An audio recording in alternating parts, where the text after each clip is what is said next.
ಇವತ್ತು ರಾಗಿಯಿಂದ ಇಡ್ಲಿ ಮಾಡೋಣ. ಒಗ್ಗರಣೆಲಿ ರಾಗಿ ಹಿಟ್ಟನ್ನು ಸ್ವಲ್ಪ ಬಿಸಿ ಮಾಡ್ಕೊಬೇಕು. ಇದು ನಾವು ಮುದ್ದೆಗೆಲ್ಲ ಮಾಡಿಸಿರೋದು. ಸ್ವಲ್ಪ ಫುಲ್ಲು ಫೈನ್ ಪೌಡ್ರ್ ಆಗಿಲ್ಲ, ಸ್ವಲ್ಪ ಒಂದು ಚಿರೋಟಿ ರವೆಗಿಂತ ಚೂರು ಕಮ್ಮಿ ಅಷ್ಟಿದೆ. ಈಗ ಒಂದು ಒಗ್ಗರಣೆ ಮಾಡೋಣ. ಒಗ್ಗರಣೆಯಲ್ಲೇ ರಾಗಿ ಹಿಟ್ಟು ಬಿಸಿ ಆಗಲಿ. ಸಾಸಿವೆ,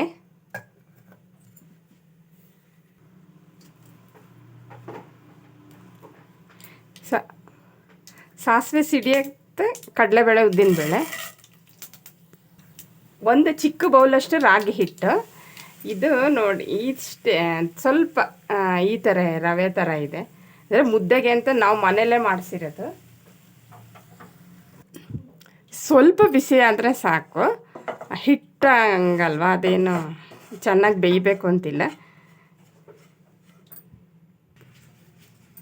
ಈಗ ರಾಗಿ ಹಿಟ್ಟು ಹುರಿದಿದ್ದಕ್ಕೆ ಸ್ವಲ್ಪ ಮಂಡಕ್ಕಿ, ಒಂದು ದೊಡ್ಡ ಬೌಲ್ ಅಷ್ಟು ಮಂಡಕ್ಕಿ ಕಡಲೆಪುರಿ ನೆನೆಸ್ಬಿಟ್ಟು ರುಬ್ಬಿ ಹಾಕೋಣ. ಈಗ ನೆನೆಸಿಟ್ಟಿದ್ದೀನಿ ಒಂದು 10 ನಿಮಿಷ. ಈಗ ರುಬ್ತೀನಿ. ನೈಸಾಗಿ ರುಬ್ಬಿರೋ ಮಂಡಕ್ಕಿಗೆ ಈಗ ಹುರಿದಿಟ್ಟಿರೋ ರಾಗಿ ಹಿಟ್ಟು ಮಿಕ್ಸ್ ಮಾಡಿ.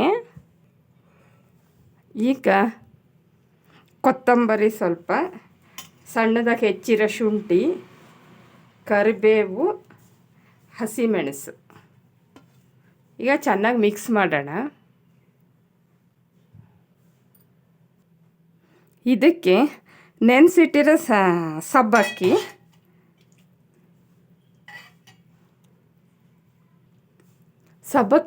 ಹಾಕೋದ್ರಿಂದ ತುಂಬ ಚೆನ್ನಾಗಿರುತ್ತೆ ಇಡ್ಲಿ, ಒಳ್ಳೆಯದು ಕೂಡ. ಅದಕ್ಕೋಸ್ಕರ ಹಾಕ್ತೀನಿ. ಉಪ್ಪು ರುಚಿಗೆ, ಚೆನ್ನಾಗಿ ಮಿಕ್ಸ್.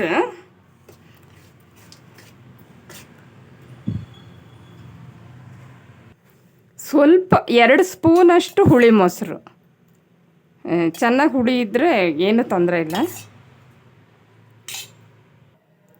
ಈಗ ಕಲಸಿದಾಯಿತು. ಈಗ 10 ನಿಮಿಷ ಹಾಗೆ ಬಿಡೋಣ. ಅದು ಸ್ವಲ್ಪ ಚೆನ್ನಾಗಿ ಕೂಡ್ಕೋಬೇಕು.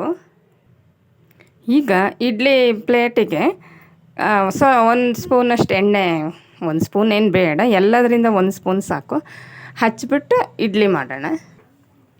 ಈಗ ರಾಗಿ ಇಡ್ಲಿ ರೆಡಿಯಾಗಿದೆ. ಚಟ್ನಿ ಜೊತೆ ತುಂಬ ರುಚಿಯಾಗಿರುತ್ತೆ.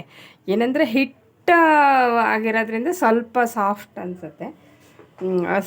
ಸಬ್ಬಕ್ಕಿ ಎಲ್ಲ ಹಾಕಿರೋದ್ರಿಂದ ತುಂಬ ಚೆನ್ನಾಗಿರುತ್ತೆ.